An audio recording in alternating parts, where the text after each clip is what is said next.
Good afternoon, everyone. It is 1:06 p.m., and this is another in the series of Western Liberty Network's trainings. Right now, we've been doing them on Sunday afternoons, Pacific Daylight Time at 1 o'clock, and Thursday mornings at 9 o'clock Pacific Daylight Time. And so, anyone watching this recording, you're welcome to attend any of those at any of those times. We usually have a lot more people watch these recordings than are here live. Which is kind of a blessing because when you have a small group like this one, you're able to interact well and share a lot of information. We have Katrina Nelson and Chris Griffin with us right now. They're both active in their communities and they are interested in learning how to do phone canvassing. Before I get into that, I've got to do a couple of disclaimers. One is that Western Liberty Network is a nonprofit 501c3 organization, and we do not support any political party or any partisan candidate. We also, by policy, don't endorse any candidate, even the ones we train, or the legislation, or any legislation or ballot measure. What we do is we train limited government grassroots activists how to do politics, and then let them go with it in any direction that they want. I'm going to share the screen briefly and go over a couple of resources that folks have. And so I'll go here and we'll see if I can make the technology work properly. Let's see, share. Here we go.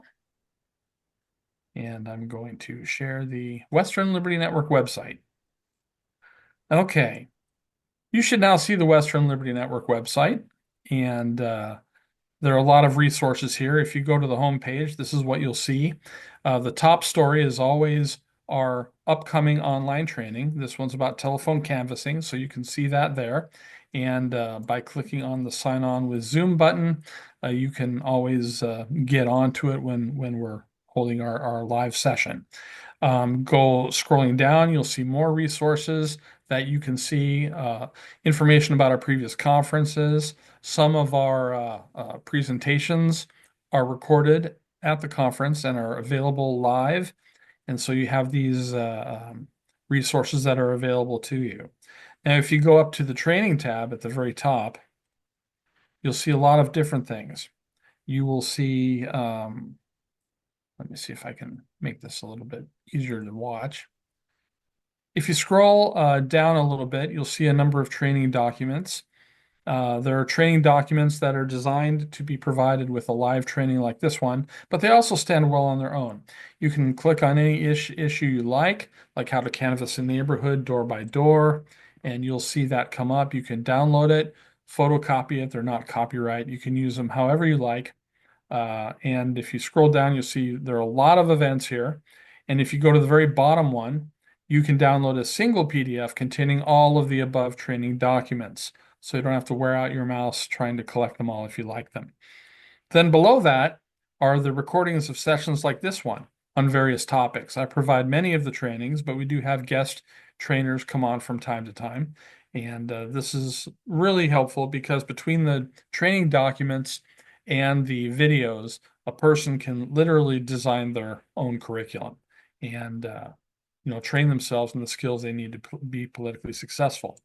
If you go to support WLN and you like what you see, you can make a tax-deductible contribution in support of Western Liberty Network.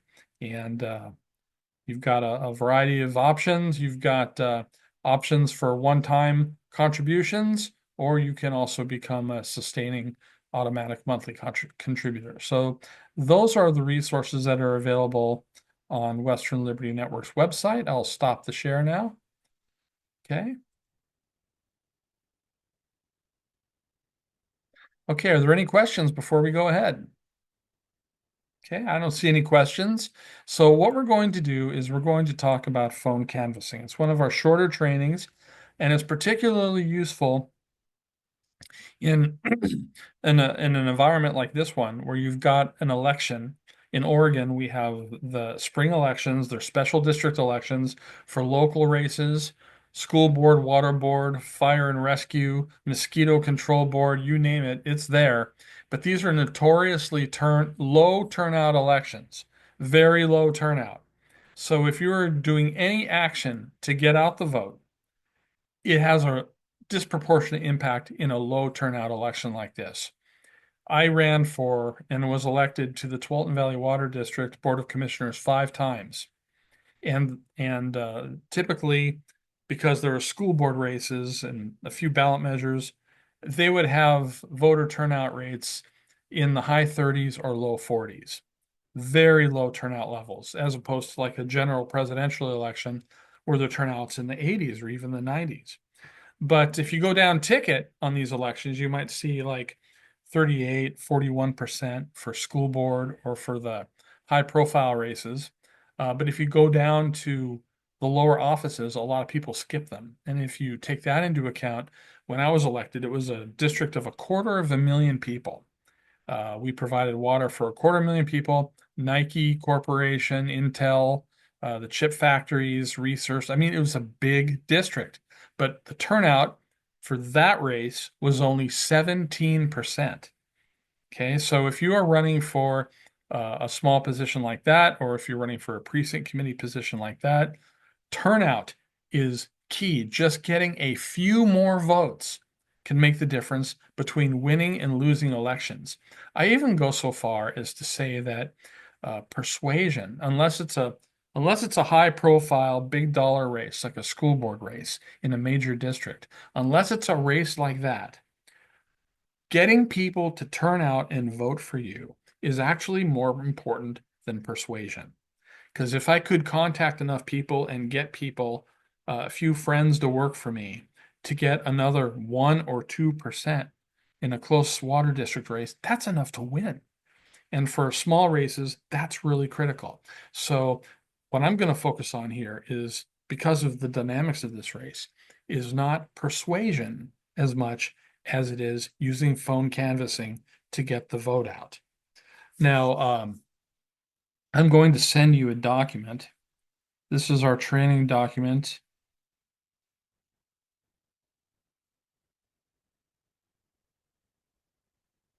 And this is available for those who are watching the recording. This is available in the description of the recording through a link that you will see. It's also available on the training tab. And this is the training video on phone canvassing. And it is not rocket science. It's just about doing it. And before I get into the training document itself, there are a couple of things that I want to say. First is about the psychology of doing phone canvassing. There are a lot of people who just won't do it. They won't do it because they don't like cold calling, they don't like talking to people, and there's an attitudinal shift that has to be made. When Benjamin Franklin came out of Constitution Hall in 1787, he was famously asked by a woman if they had a monarchy, if they came up with a monarchy or a republic. And he famously replied, "A republic, if you can keep it." Those are the key words here, if you can keep it. That means that in a constitutional republic like ours, where we are expected to take responsibility for our own governance, engagement is critical. And it is not an imposition. I know a lot of conservatives, they value personal privacy, they value private property rights, they're very supportive of the individual, and they do not like to impose on people. But when you are calling people to ask them to vote or to give them information about voting for you or someone that you're supporting, it is it is not an imposition, and it is a mistake to think of it as an imposition. First of all, you're not asking anyone for money. You're not asking anyone for time, except for the time it takes to talk with you on the phone and vote. And you're not imposing on them in any way. It's not like you're asking them to move or write a fat check or even any kind of a check. You are offering them an opportunity to engage in the political process. You are offering them the opportunity to exercise their own political power by voting. You're doing them a favor. You're giving them a chance to engage in the republic that you are also a part of. And if they don't want to do it, they can say no, they can hang up on you, they can do whatever they want. But it is really important to not think of it as an imposition when you call them to ask them to exercise their franchise. The second thing I will say is that You need to be very careful to not take whatever happens on the phone personally. Sometimes if you call the wrong person and they call you a fascist, or they hang up on you, or they, scold you for interrupting their, episode of The Equalizer that they're watching on TV or whatever it is really easy to say, oh gosh, this is exactly what I was afraid of. I don't want to impose upon people. I'm just going to quit. Okay. This is taking it personally. And you cannot do that in politics. Because if you are calling people you do not know well, they know nothing about you. They don't have any information to judge you. They don't know what your religion is, if you have one. They don't know what your political party is. They don't know what you love, what your hobbies are, what is sacred to you. They don't know anything about you. So if they say something offensive like, oh, you're another one of those phone scammers, goodbye, or whatever it is really easy to take it to heart because nobody likes those kind of interactions with people. Um, but you have to remember it's not about you. If you're treated badly on the phone by somebody, it's not about you at all. It is typically something in them that is reflected in the way they behave toward you. And so you cannot be hurt by it. These two attitudinal shifts about the imposition and about not taking it personally, these are the key things to having success at not just doing phone canvassing, but doing door-to-door canvassing, about fundraising and asking for money, about asking people to vote for you at a county fair or something like that. It is really important not to do it. And I take it a step further and I say to folks, you can probably listen to what I'm telling you. And in your mind, you say, that sounds logical. I agree. I shouldn't take it personally. And I shouldn't think of what I'm doing as an imposition. It's real easy to do it in your mind. It's not as easy to do it in your heart.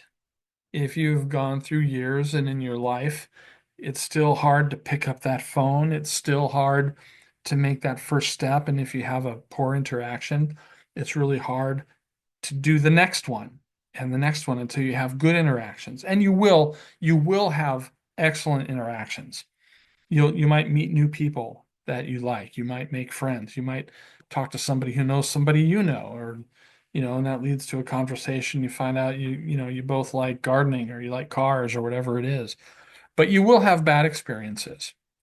And you have to be willing to don't take it personally and don't think of yourself as someone who's imposing. If you're able to take that in your heart, you will be unstoppable. You will be unstoppable. You will be able to contact people, be a good, outreach person, get people to vote for you or whoever it is you're working for. And you will find that if you don't take it personally and negative interactions just roll off your back like water off a duck, you'll actually find it is fun. It's actually fun. You can challenge yourself. I'm going to do 20 calls today. I'm going to try to have, 10 good interactions. I'll leave some messages on phone answering services, whatever it is. And you will literally be unstoppable. So I really encourage you, if you don't take anything else away from this training, take the attitudinal shift out of this training and incorporate that into what you do. And even if you're clumsy with regard to the rest of the tactics, you'll be successful. And that is the third thing before I go into the document. I like to use the analogy of chess. Let's say, I don't know if you know how to play chess or not, but let's say you don't. Okay, let's say you've barely heard of chess. Okay, I can sit down and teach you the basic moves in about 20 minutes. And at that point, you'll be able to play chess. You might not be very good, but you will be able to play chess. The key to getting good is to continue to play whenever you can, to play people that know more than you, and you'll lose a lot of games, but you'll get better. You'll learn what a Sicilian defense is. You'll learn what a queen's gambit is. Strategies, Christina put. That's right. You will learn through practice. People who are grand chess masters spend years and years playing chess. Parliamentary procedure. If you've ever been in a meeting where Robert's Rules of Order is used, you can take a little cheat sheet and you can learn the basics in about a half hour. But when you start, you're not going to be very good at it. You'll make mistakes. You'll be called out of order. You'll miss opportunities. But if you continue to participate in meetings like that, you'll get better. And if you get good enough, you'll be able to go into a meeting and run circles around the people who haven't, practiced it. Phone canvassing is like that. I can give you the basics today, and I'm going to give you some basics. I've barely talked about phone canvassing so far. I've talked about sort of the mindset you need to take going into phone canvassing. But you're not going to walk out of this training being a master at phone canvassing. You're going to walk out of this training with the basics of phone canvassing, just as I might spend 20 minutes giving you the basics of chess or a half hour giving you the basics of Robert's Rules of Order. You will walk out with basics like that. Um, and you will get good by practicing. Okay. You have to just do it. The good news is that you will become proficient in phone canvassing far, far faster than you would become proficient at chess from a novice's starting point, or much faster than Robert's Rules of Order from a novice's starting point. Probably after a couple of days, you'll be pretty good at it. And after a couple of weeks, you'll be a pro. So I'm going to encourage you to take the information, the very basic, simple information. These are not magic tricks. These are basics about how to do this phone canvassing and be successful. But the attitudinal stuff that I'm talking to you about, that don't take it personally, that don't regard yourself as being an imposition on other people, and engage by practicing and becoming proficient. That is actually more important than the stuff I'm about to go into now. And that's why I always do it first. Are there any questions at this point or thoughts? No, we're good. Okay. So I have sent you a training document. You can follow along if you want to, but you don't have to. You can look at it together and just hang out and chat. And if you have questions along the way, feel free to interrupt me. I'm not a wait to the end kind of guy for questions and comments. So I'm going to talk first of all about just having a list of people to be called. Now, there are two ways that I describe on how to do phone canvassing. The first and most obvious thing that you can do is to contact your political party. Your state political party or your county political party should have some kind of a get out the vote program. And that often involves knocking on doors, but more frequently these days, it involves sending texts or doing telephone calls. And if they have a program like that, engage, ask them to do it. A lot of them like to use computer programs these days. You get on your computer program, whatever one they decide to use, and from that computer program, you enter your name, and then it one by one will give you phone numbers of people to call. And you can ask them. Go ahead, Katrina. Can you repeat that part again? You go to the computer? Well, this depends on what your county is doing. Your I see. county or your state party, now they may have a phone banking system where they want you to go to an office and they'll put you at a desk and they'll give you a list on paper of people to call and phone numbers. Okay. Or more often these days, what they're doing is people don't always like to go to a call center. And you can go from your home. You get on your home computer and you log Okay. into a program that they have purchased for the purpose of doing phone work.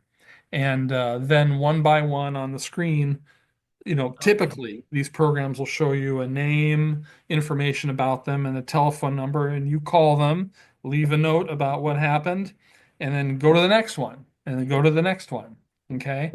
But you can bypass the party specific, right? If you're interested in reaching out to all the Yes, people in any kind. you don't have to use the party system, but it's one Good. of the easiest ways to get involved.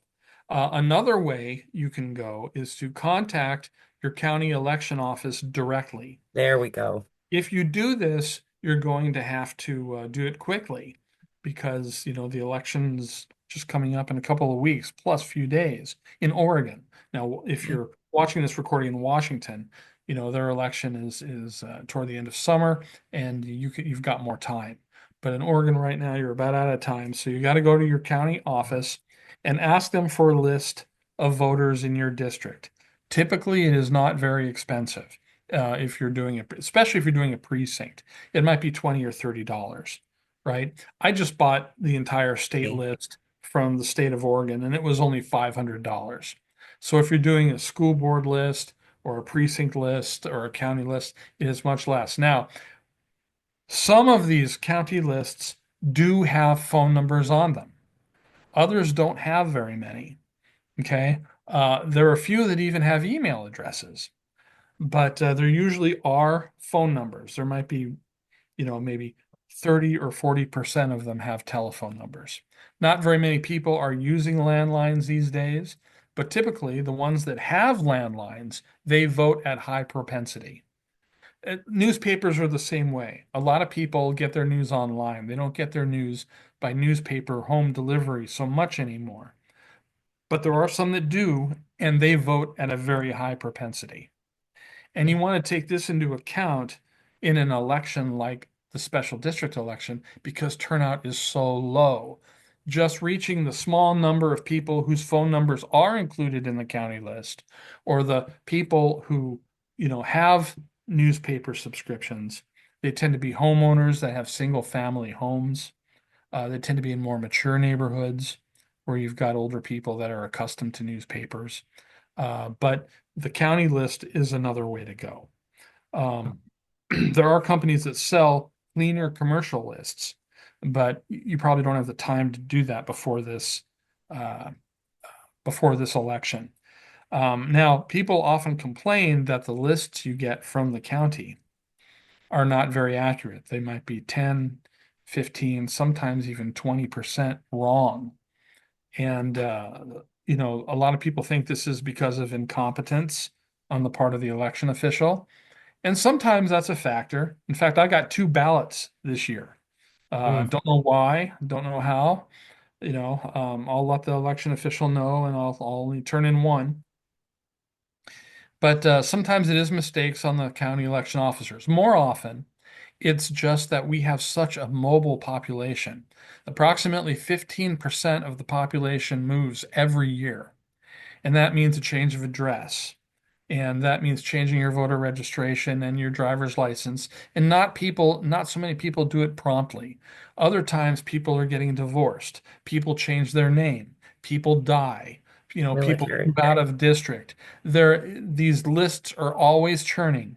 And the complaint I get is that these county lists, a lot of these phone numbers are disconnected, but I say to them, look, if the list is 15 to 20% wrong, that means that it's 85 to 80% right.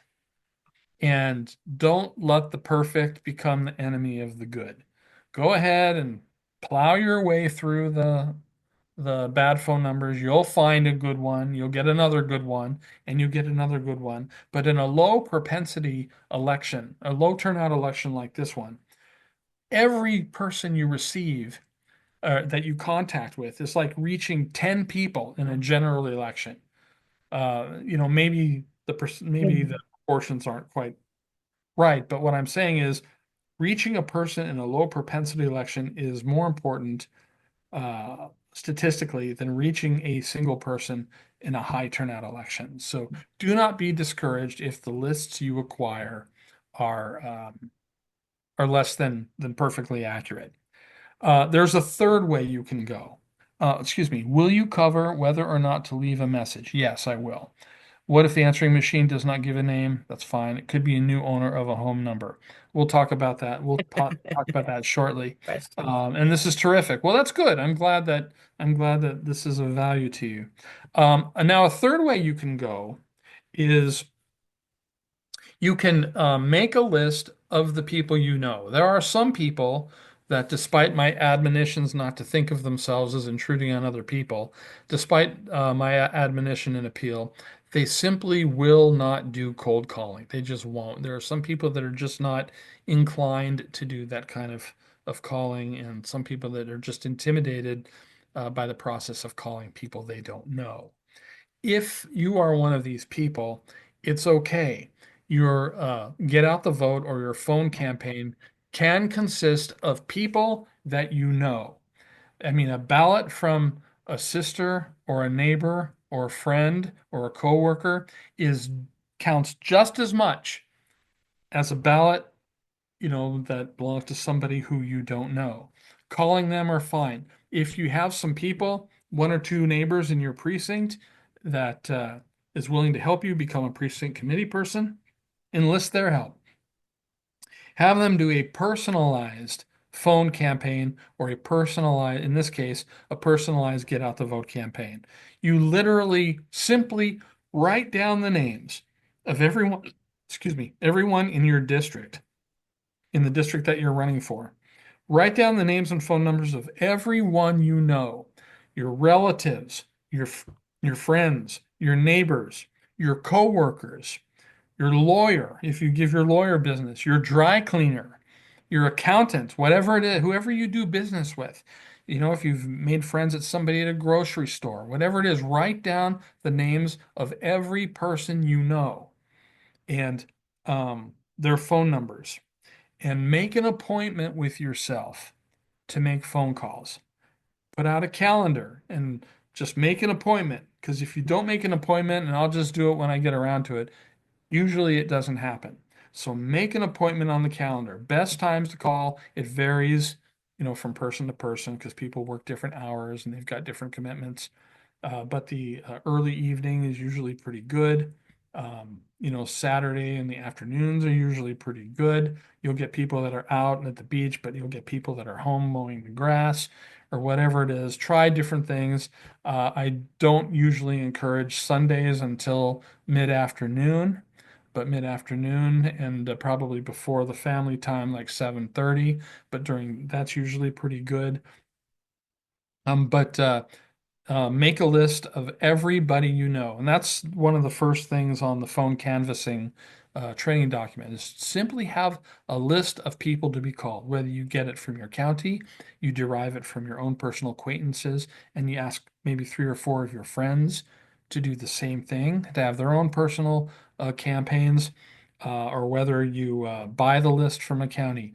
That's the first thing. Get the names. You can't call anyone if you don't have the number for anyone to call, right? The next thing is to prepare or acquire a phone banking script. Some people are intimidated by this process. A phone banking script, it can be involved or it can be simple. I like to go for simple, okay, especially if you're doing a personalized campaign where you're calling people you know. And in this race where get out the vote is important, I'm going to encourage you to include two things. Um, let's say I'm calling you, Chris, okay? If you're trying to get them to vote, doing two things will increase the statistics of, or the likelihood of their voting by 72%. And this is according to a study done by Stanford University. The first thing is you have to tie the act of voting to their personal identity, okay? If you belong to a church, your faith, that's part of who you are. That's part of your identity. If you're in a political party, that's part of your identity too. Okay, if you're a member of the Elks Club or the Kiwanis, that's part of who you are. So I might call you, Chris, and I might say, hey, Chris, you've been a Republican or a Libertarian or whatever you are. You've been this for, 20 years, as far as I know. So I guess you'd agree with me that voting is important, even in these little elections, right? Okay, what are you going to do? Say no, right? You're going to say yes. So you've tied the act of voting to their identity, as an American or as a party member, whatever the party is. And that's the first thing you do. Okay. You've tied the act of voting to their personal identity. That makes an emotional connection. And the second thing you do is ask them for a plan. A plan does not have to be complicated. So I might say, Chris, well, I'm glad you agree with me that it's important to vote. When do you and your wife plan to vote? When are you going to get your ballot in? Do you have your ballot already? Okay.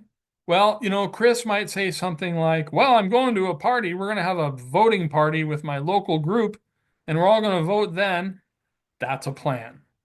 Okay. Or it might be simply, my wife and I are thinking of voting over dinner on Wednesday night. That's a plan. Okay. It doesn't have to be complex. So, Chris, I understand you've been a Republican for 20 years, and I know we've got this election coming up. You would agree with me that it's important to vote, even in these small elections, right? Yep. Okay. He nods his head. I said, okay, well, that's great. Well, I'm going to be voting tomorrow night with my wife. How about you? When are you guys going to vote? And you might say, whatever your plan is. And if they don't have a plan yet, if you haven't thought about it, yeah, you can simply, if you know this person, you can say, well, okay, a lot of people haven't thought about it. That's why these turnouts are so low for these elections. When do you guys think you might be able to vote? And he'll come up with some answer. Oh, we'll get it done by Friday, or that's a plan. Not a very good plan because it's not specific, but it's a plan. And if you get them to do those two things, that's 72% more likely that they're going to vote.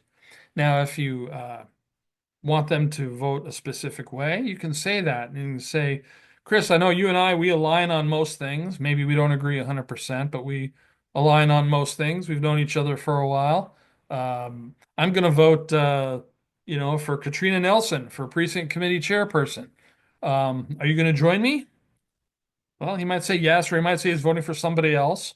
Whatever he says, that's okay. You can say, okay, well, that's fine. That's great. We'll see how it all turns out.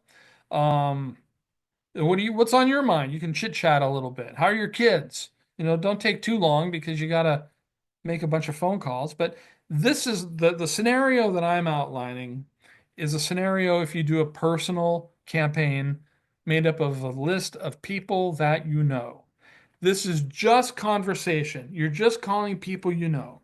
Yep. You've been a Republican a long time. And I guess we got this election coming up, so I'm thinking it's important to vote. I'm sure you agree, and yes, he does. And well, I'm going to vote next Tuesday. How about you? When are you planning to vote? Well, we were thinking of voting over dinner next Friday. Okay, well, that's fantastic. Um, and so if you want to if you have a second, let's talk about some of the votes, and you can talk about and encourage them to vote a certain way. Well, thanks a lot. I'll let you get back to your day. You have a great day, and God bless you. Thank you. Click, and you're done with a call. So it's very, very simple. Now, the question here is, what if you get an answering machine? What if it doesn't give a name? I would have the same response to both of those questions. If you get an answering machine, and you will get a lot of them. Okay, I would just say, hi, this is Richard Burke here. I'm calling because I know that you've been a Republican for a long time. We have an election coming up. Your ballot has to be in by May 20th. I'm going to be voting tomorrow night with my wife. I encourage you to please vote and vote for so and so. I'm rooting for so and so, and talk with your wife and come up with a plan to vote, and then follow that plan. And I hope you're doing well. If you have any questions, give me a call. Thank you very much. That That's was all too you have to much. do. What's that? I said What's that? that was too much. I would have just said, "Hey, this message is for," and then the name that's on the list. That's Because perfect. sometimes they share phones or their voicemail is not set up where they say their name first. It's usually this no they it repeats the number. So when I have that issue, I just say, "Hey, this message is for Bob." Yep, you can do that. And if you get a phone message, what I'm talking about mostly again is people who are People we calling know. folks that they know. But Yeah. if you're calling people that you don't know, or you don't know who's going to pick up the message, you can just say, "Hi, this is Richard Burke. We have an election coming up on May 20th. I'm calling to encourage you to vote, and we do our civic responsibility as American citizens. My number is so and so. If you have any questions, please give me a call. If you want to know where you can vote or how you can vote. God bless. Thank you. Goodbye. Click." Amen. You know, the Sweet. important thing is to do what you are comfortable with. Mhm. Ask them to vote, and if you want to, ask them to vote for a certain thing or in a certain way. What if their answer is completely non-committal, even Mhm. despite their efforts? Well, there are people that are like that. There are people who belong to churches who say it is a sin to vote or be Mhm. involved in civic life. And I know a few people that believe that. And there are people who aren't sure if their vote counts really. I mean, people have reasons to be vague about it. And if they are, that's okay. All you can do is what you can do. And if you ask them to cast a vote and you ask them to come up with a plan to cast a vote and maybe vote a certain way, they don't have to do it. They can also lie to you and tell you that they're going to do it and then not do it. But you're not going to force them. I don't recommend you try to force them or bully them to do it. I would just encourage you to make the pitch and let them be. And I guarantee you that not everyone you contact is going to respond the way you want them to, but I will guarantee you that more people will respond the way you want them to if you do the campaign than if you don't do the campaign. Does that make So, sense? yeah, so we don't want to bring up things like, well, the Amish voted this last election, or don't bring scenarios, or a no vote is consent, or Well, uh, I wouldn't do even that with not voting, strangers. even not voting has consequences. That's right. None of those points. I mean, you can, but I wouldn't. If Okay. you are talking to people you know, Right. then you understand what the boundaries are. Yes, But if very you're good. talking to strangers, I would tend to avoid those kind of things. Just make your pitch and say your thing. Okay, Sometimes just having perfect. contact is enough. Yeah, that Okay. is pretty clean. I like that. Yeah. Yeah. Okay. Sometimes just having contact is enough to put it in their heads. I always Sure. tell people that the best thing is to knock on doors and have an eye-to-eye contact. If you have that, that usually results in the best outcome. But an interactive phone conversation is probably the next best thing. And that's what this is about. And that's very, very good. Let's see, what else? Any other questions in the chat box? Nope. Um, so let's see what's next here. We got, okay, you've got your script. Recruit family and members to help. That's pretty self-explanatory. Practice, practice. This is what I was talking about before. Um, you're gonna be stiff at first if you're not used to doing this already. Let yourself be stiff. Okay, if you're trying to get in training to do a marathon, the first few weeks you're doing the training, you're gonna be stiff. You're gonna be sore. There might be times when you kind of want to not do it for a while. But practice, practice, stick with it, and I guarantee you, if you stick with it and you have even basic human communication skills, you will become good at it. Number five, don't waste time. Once you start making calls, keep conversations short. You will sometimes call somebody that you know or somebody that is glad you called, even if they're a stranger, and you'll start grooving on things. Yeah, this election's got me riled up. This is what's going on, and you get a discussion about a candidate or a race, or you find out people in common, and you start talking about who else you know, and before you know it, 20 minutes has gone by. Okay, now your job when you're making phone calls is to make as many phone calls as you can. And the same thing can happen. You might accidentally come across somebody who disagrees with you and wants to debate and thinks that limited government people are silly. It's easy to get sucked into a debate. I personally like a good argument. But if you do that, once again, 20 minutes is gone. and you've missed your chance. So, if you find yourself getting into a conversation, just be very honest with the folks. Say, look, you know what? I see we're getting into a conversation. I'd love to continue it, but right now I've got to make these phone calls. I got to make 50 phone calls in 20 minutes, in a couple of hours. And so I hope you'll excuse me now. If you want to get together and talk about this later, let's do that. And they may want to, they may not, but the idea is to get on the phone, make your pitch, get off the phone, get to the next call. That's the idea. People have very little time to volunteer in the context of their life. So if you're going to volunteer, you want to make the hours you can contribute, you want to make it count. So you want to be like a car that gets 100 miles to the gallon, not a car that gets 2 miles to the gallon. So don't waste your time. Don't get sucked into discussions. And, make sure you've got your pitch. Make sure you've, prepared yourself. You've got your list. Use your time well. And that is the next thing. Prepare yourself. Make sure when you make phone calls that you've got a quiet environment to work in. Minimize distractions like barking dogs or screaming kids. Make sure the baby's down for a nap.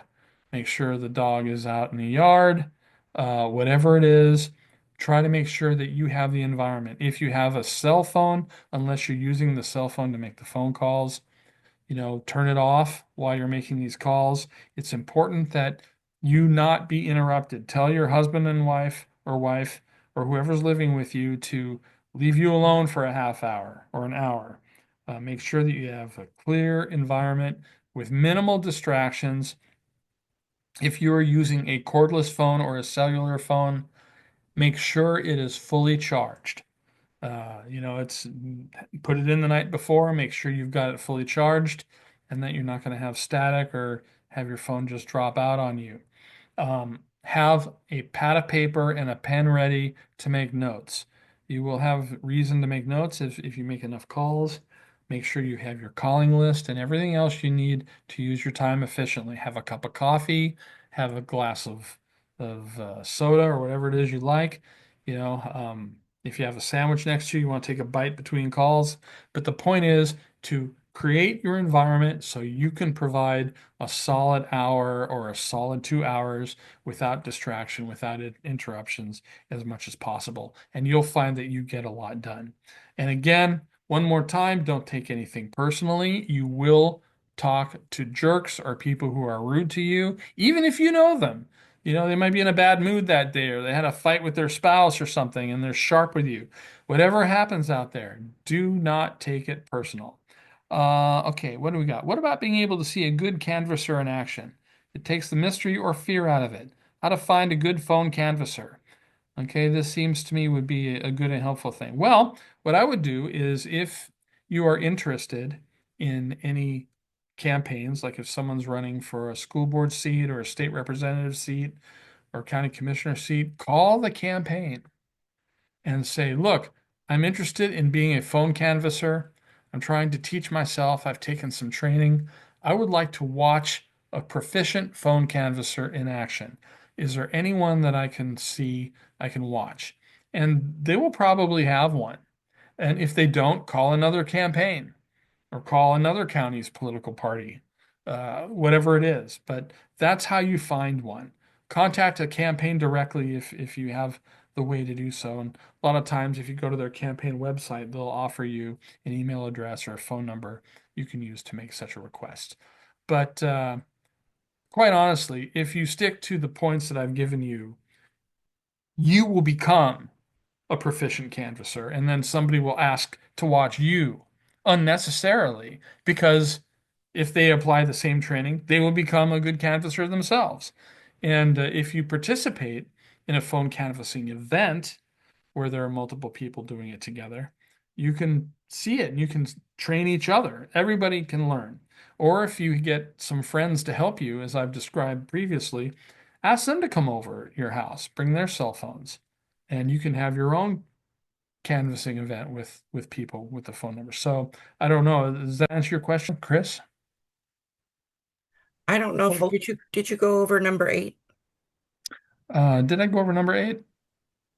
No, I don't think so. I don't have a number 8 on mine. Oh, Oh, wait. Yeah, I do. I have do. fun and interact with Yep. your team leader. Have fun and interact. That's right. It's, enjoy your time. You're going to meet a lot of people. You're going to, have some good experiences. You're going to have some bad experiences. You're going to work with others if you bring others into your team. And if you join call banking event somewhere else, you're going to meet good people. It's important to have fun. There is no law that says this can't be fun. So enjoy your civic activity and enjoy this process. So that is the training. Chris, you had something to say? I did. Canvassing doesn't come naturally to me at all, and this was a fantastic seminar, and I think more people should review this. Thank you. Takes away the mystery. Well, good. It's Very important points you make. Yeah, Yeah. that's the idea. That's the idea. There is no mystery here. It's just dealing with people. And we're salespeople all the time. When you apply for a job, you're selling your labor, right? If you've ever sold a truck or sold something on eBay, you're a salesperson. Um, this is a little different because you're not asking for money and you're not asking for barter or labor. You're just pitching people on the importance of voting and using their franchise to help make our country and city a better place. Go I ahead. particularly found the first 2 points just so important. Like, let's see, I took notes this whole time. So, Uh-huh. Yeah.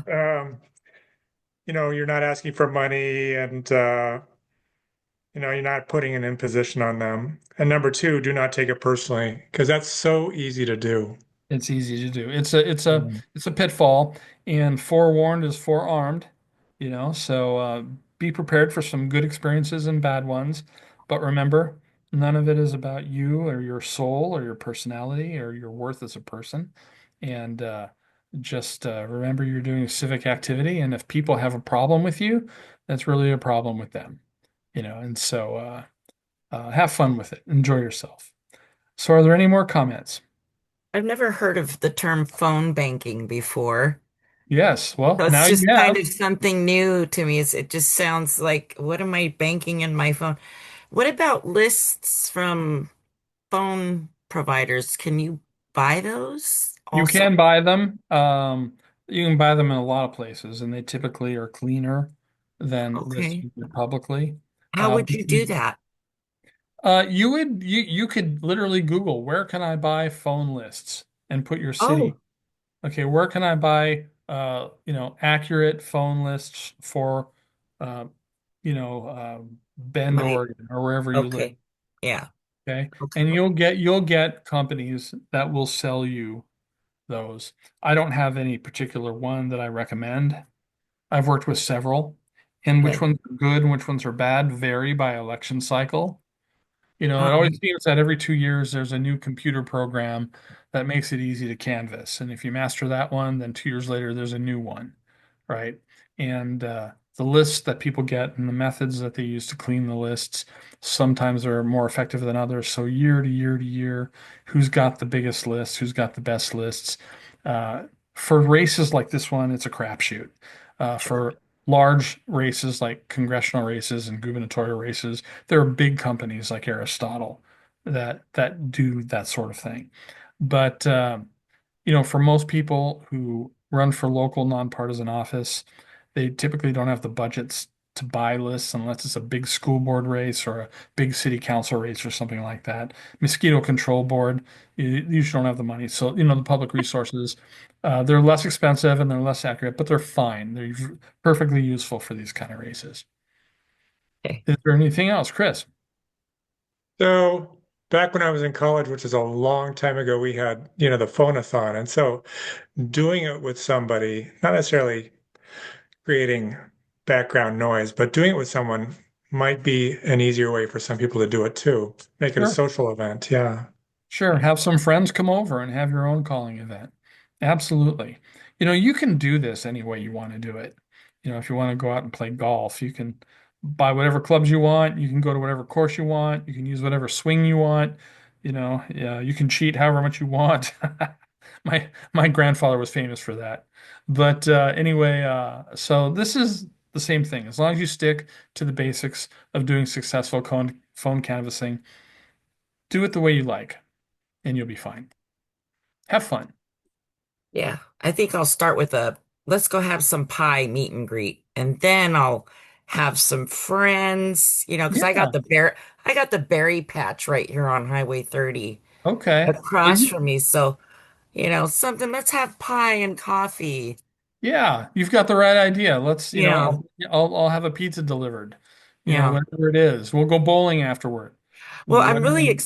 Richard, I'm so excited to learn from you about how to do this because I really don't want to learn from a particular political group.